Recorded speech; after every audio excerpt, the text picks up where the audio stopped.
Right now on your news channel live at 6, the storm is finally here and it is causing problems in some areas up and down the coast. We'll show you the damage.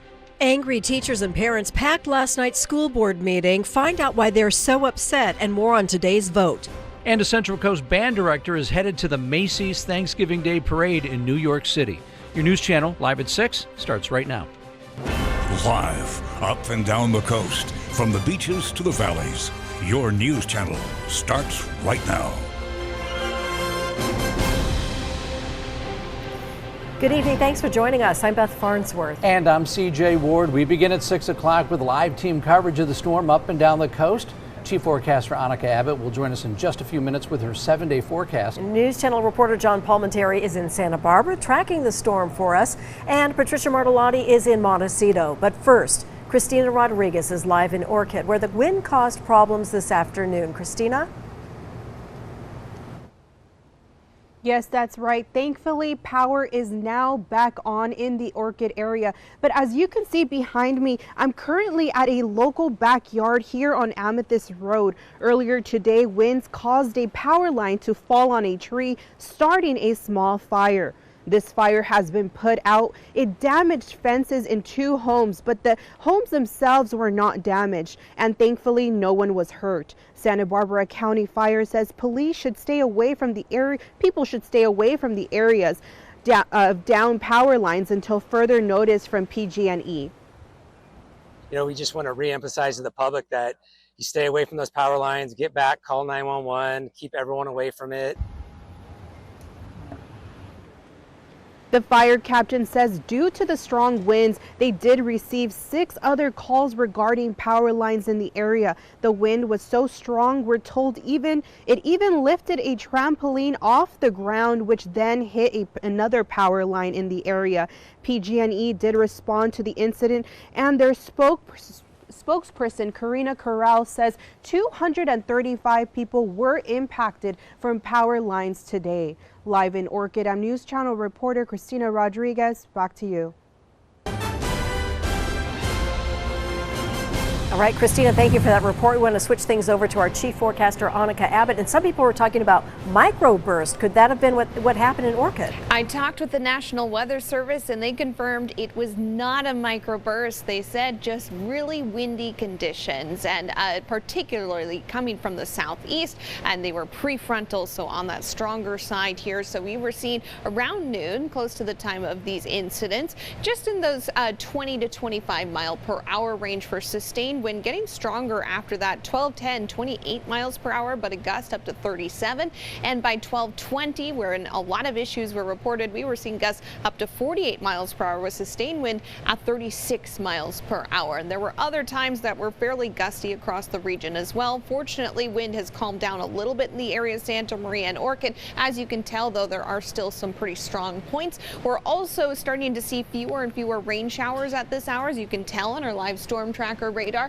Pretty dry here, just a little couple blips there near Atascadero and Paso Robles. San Luis Obispo also dry, as well as areas moving down the south coast here. You can see some, though, covering basically to the north of Mission Hills and in some of those rural areas extending all the way near California Valley. A couple of showers there in the eastern parts of Ventura County, with really not a lot of activity going on the south coast at the moment. And in fact, Ventura County has had the most activity of all of us in our direct region today. But I'll have more coverage of all of this coming up in a few minutes.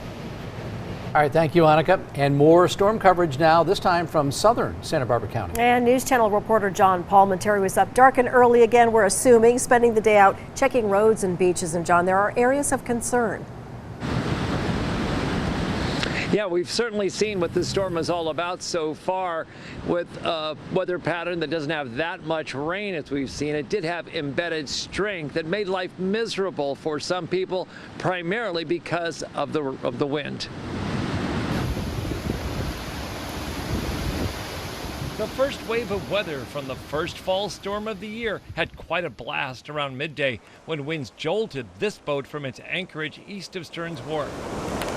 The Harbor Patrol contacted the owner and had concerns about all the gear and supplies on board and whether or not it would all come off and end up in the water, on the sand, or down the coast. For this downtown Santa Barbara business owner, his efforts to sweep the sidewalk in the wind with leaves falling everywhere was commendable, but likely not effective.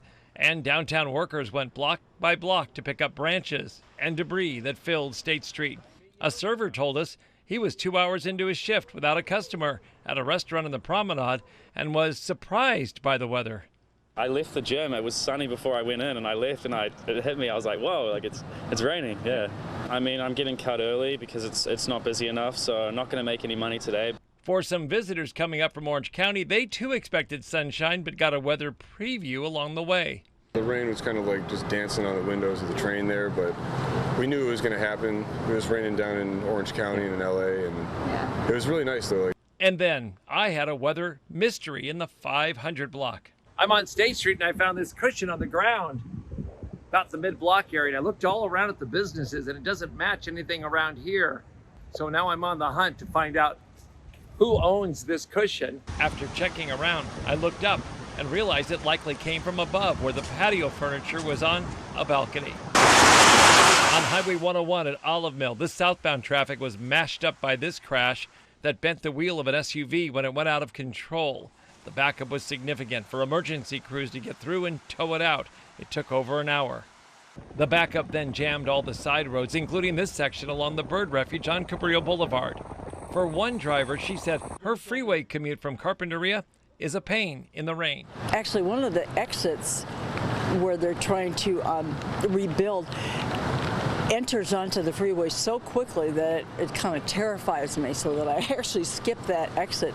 And this crew had to pick up the temporary fencing along the Ledbetter Beach turf project that was brought down in the wind. It had to be put together piece by piece and secured with sandbags. And this weather system certainly did give us a checklist, didn't it, of things we should be concerned about as we go forward now and in the real winter and wet season ahead. And yes, this was a day where a lot of people were caught off guard. They had their jackets over their head like this, and they were running in between the raindrops because they really didn't know about it or didn't believe it was going to happen. Reporting live at Ledbetter Beach, where the fence is back up, I'm News Channel reporter John Palmentary. Or they didn't have the First Alert weather app either. All right, thank you, John. Well, the winter storms earlier this year, as many people know, caused significant damage to many places close to shore, including Goleta Beach County Park. News Channel reporter Mina Wahab shows us what it will take to make that park better than ever before. It's a park that draws over 1.5 million visitors a year. But during Wednesday's storm, Goleta Beach County Park saw just a few people. While most people are staying away from the waves, UCSB graduate student Nicholas Clausen says windy days are the perfect time to run into them. I only come here during the storms. Then the wind is typically coming sort of from out over there, and this is a prime spot for kite surfing. So you have a big kite, you launch it in the air, and it pulls you on this little surfboard right here. It's a lot of fun. And though the storm might be good for his kite surfing hobby, the winter storms from earlier in the year did a number on his beloved Goleta Beach County Park. Damages that will cost a total of $7 million. $1 million will be dedicated to repairing the pier, which all vehicles are blocked from entering until the completion of replacing the 14 damaged poles that help hold up the pier. We like to have vehicles on the pier so that they can launch boats from the boat hoist.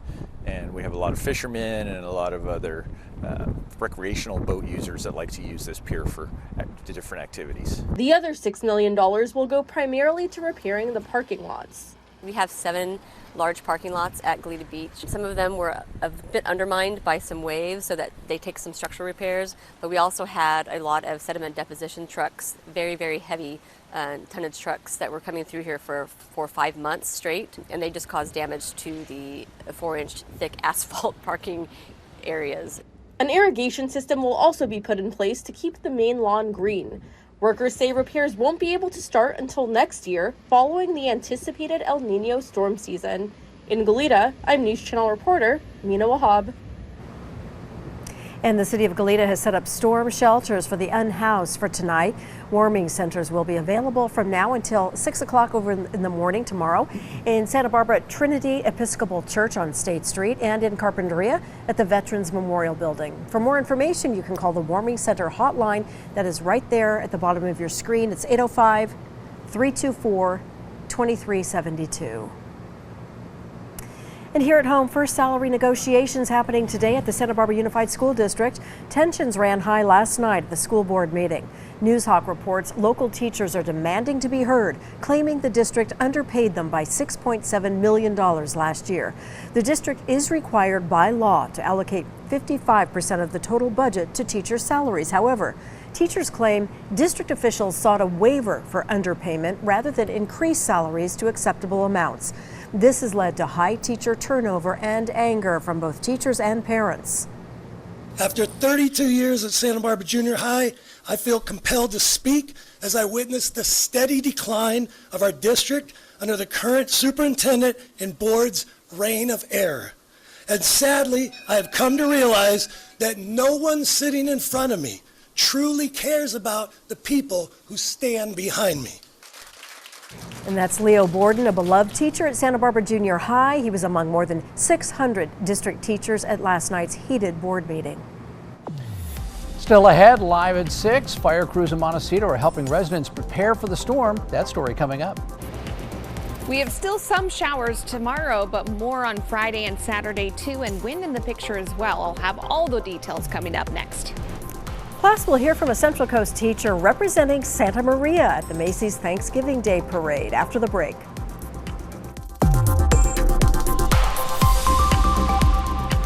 More storm coverage now, this time in Montecito, where firefighters are helping folks get ready for the rain. And this was happening all week long up until the first rains came. News Channel reporter Patricia Martellotti joins us live from a sandbag filling station. Patricia? Well, for some, today didn't bring as much rain as expected, but the Montecito Fire Department wants to help the community protect their property, so they're offering free supplies. Check out this video and you can see those supplies. They're offering burlap bags as well as free piles of sand. The fire department switched from providing plastic bags to the burlap bags this year. The change from plastic to burlap will cost the fire district about $1 more per bag. Heal the Ocean generously offered to reimburse the fire district for the first 3,000 burlap bags. And in general, fire crews are encouraging the community to minimize or avoid driving during the rain if possible. I hope people will come and get these bags and use these instead of the plastic. I thank the Montecito Fire Department.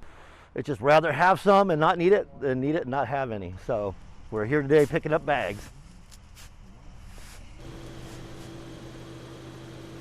Even though we are expecting some sunshine tomorrow, more rain is expected later this week. So those sandbags and the sand piles will still be available over at the Lower Manning Park. For now, live in Montecito, News Channel reporter Patricia Martellotti. Let's send it back to you in the studio.